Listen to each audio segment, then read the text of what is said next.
What is your first thought about someone when they have a Confederate flag sticker on their car? I loathe seeing it in my home state of MN. The 1st Minnesota Infantry Regiment had an 82% casualty rate in Gettysburg. That it is a weird thing to do here in Germany. As an Australian, I am often confused because there really are fucktard Aussies who do this. Missouri was not even part of the Confederacy, dumbass. For reference, I live in MO, and they are all over down here.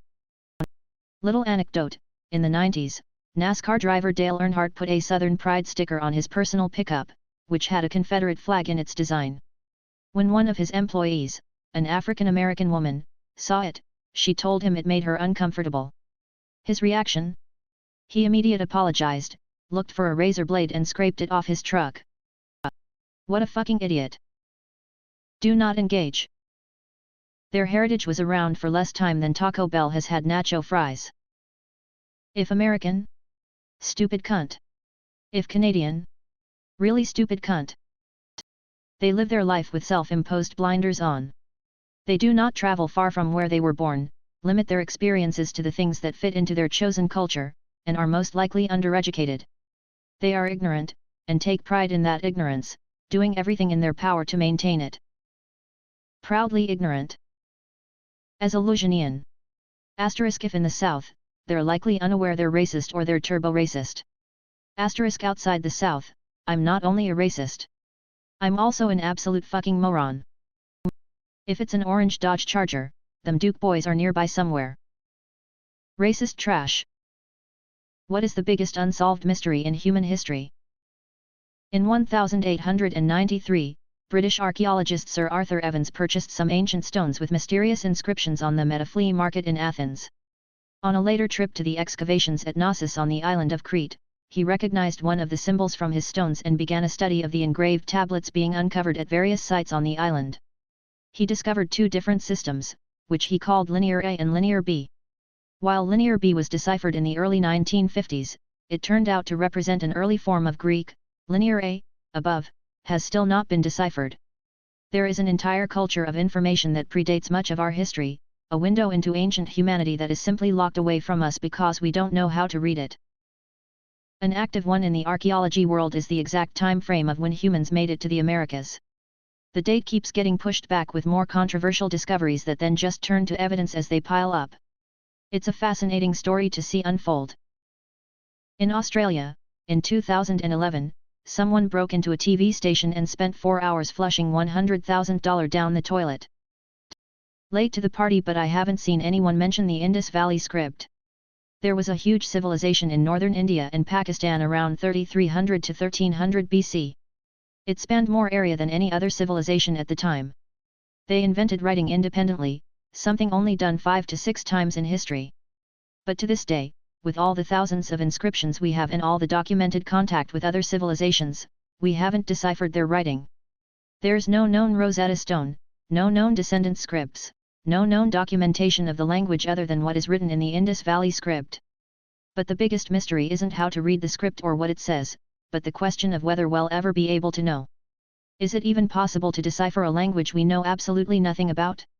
Edit, to all the people talking about AI, yes. I get it. AI is cool, but this is a far larger task than the pattern recognizing and replicating AI we have today can tackle on its own. Some AI has been used to find patterns in which characters go together most often, but this is a long shot away from being able to read the script. AI will have to be far more advanced than it is today to be able to crack this code. Edit 2, we should revive r/Indus Valley as a place to discuss this for anyone really interested. I read these threads and wonder how many disappeared people are homeless transients with no memory of who they are. There must be considerable overlap, I imagine. So the monarch butterfly migrates to Mexico and back every year. During the year there are a full 4 generations of butterflies that live and die during the journey. Upon returning back from Mexico, the butterfly manages to find the same trees its relative started out at despite never having been there.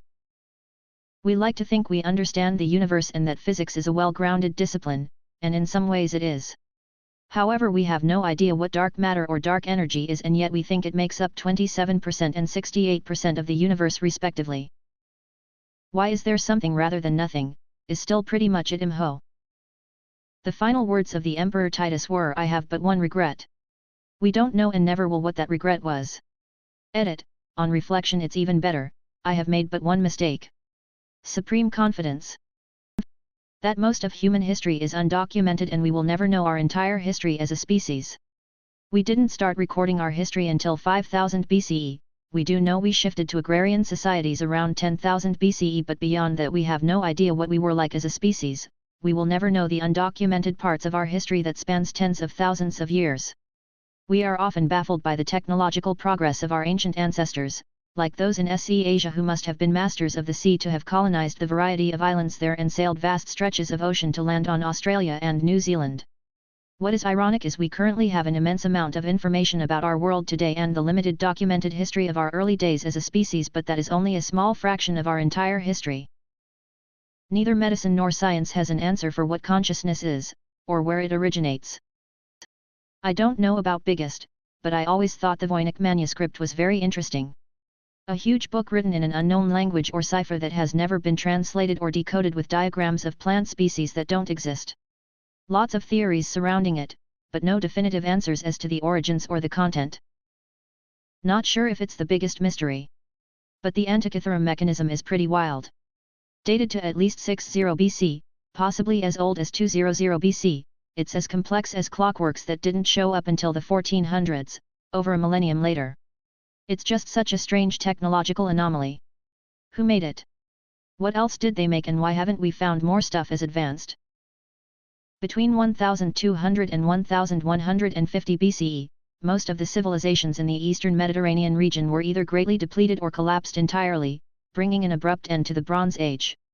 These civilizations were massively depopulated, their palaces and cities were destroyed or abandoned, and some transformed into small, isolated village cultures or nomadic herders. The Greek Linear B script was lost, and there is no written record of the following period of Greek history, meaning that Greeks of the time were probably illiterate.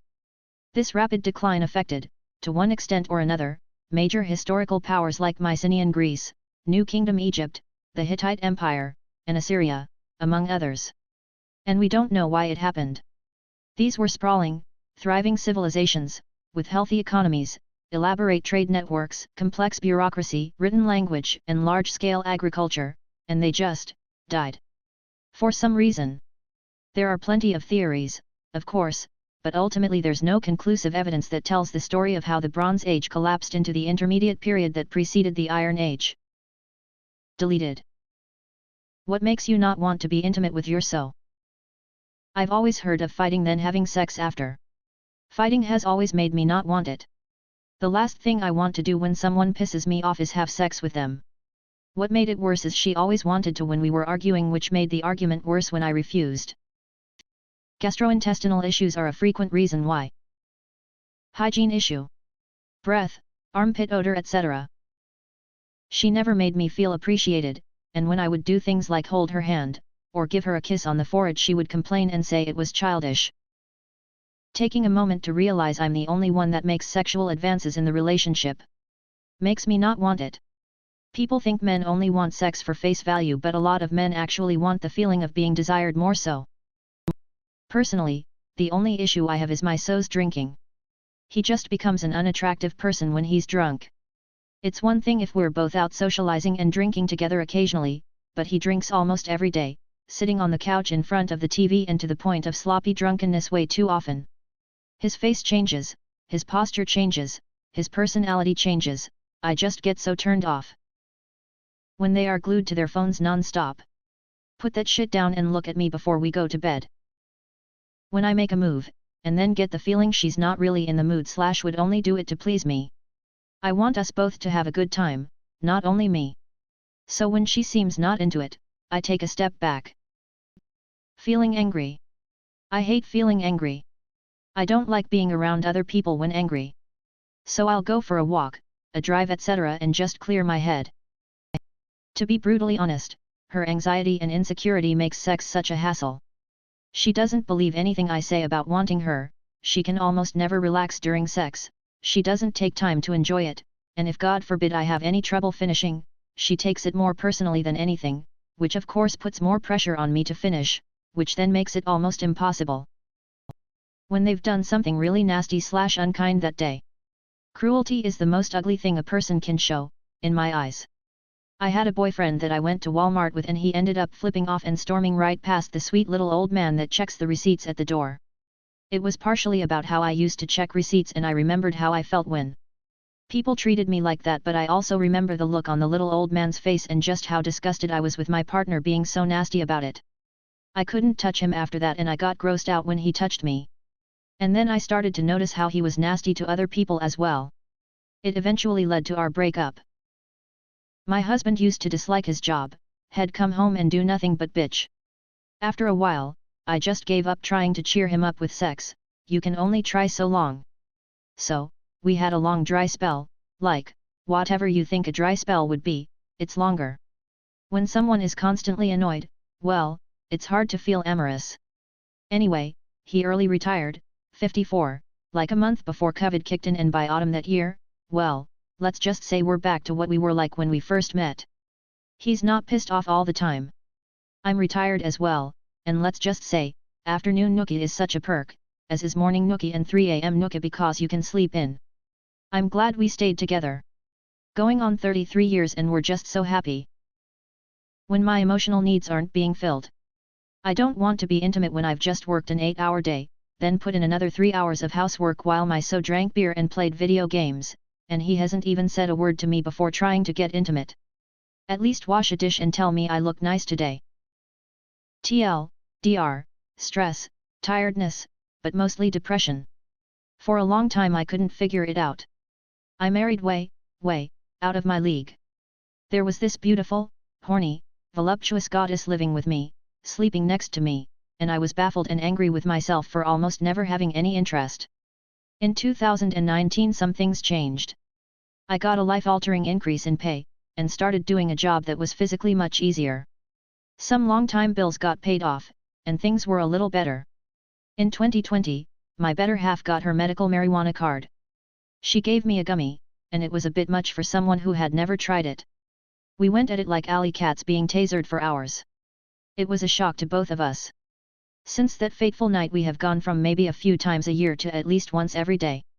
We had to replace our mattress yesterday because we actually broke it. It took me some time to figure out what was going on, because it wasn't just intimacy with my wife that had changed, everything got easier. Laundry? Washed, dried, folded, put away. All of it. All the time. Dishes? Done. The house is always clean.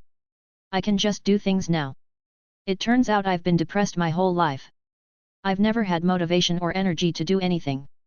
I don't even touch the devil's lettuce most of the time. That first dose of it altered something in my silly little brain and now I'm just okay. I have more energy now at age 42 than I did as a teenager. Edit, minor grammatical corrections. My wife just had knee surgery a week ago. It was luckily a relatively minor surgery, and she has said we can do stuff since a few days ago, but I'm terrified of hurting her. Edit, thanks y'all for all encouraging words. We did the deed last night. And then again. And then again this morning.